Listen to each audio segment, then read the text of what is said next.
Alright, let me blow your mind for a second. Have you ever wondered what the hottest temperature in the universe actually is? I'm not talking about the surface of the sun or even a supernova. I mean the absolute upper limit, literally the ceiling for heat itself. So, here's the deal. When we think about hot, we're talking about how fast particles are moving. The faster they go, the hotter it gets.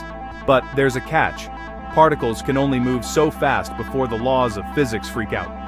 Enter the Planck temperature.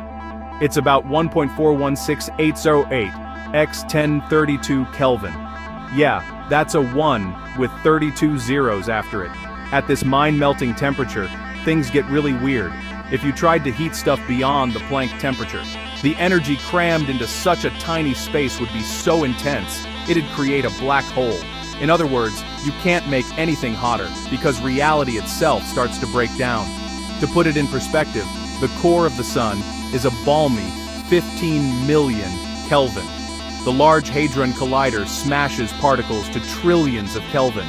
But the Planck temperature? That's so much hotter, it makes everything we know look like an ice cube.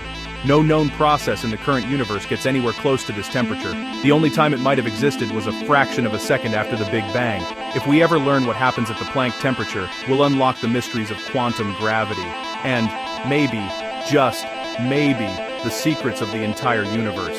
So, next time you're sweating on a summer day, remember, no matter how hot it gets, it's nothing compared to the cosmic heat limit. Stay curious and keep exploring.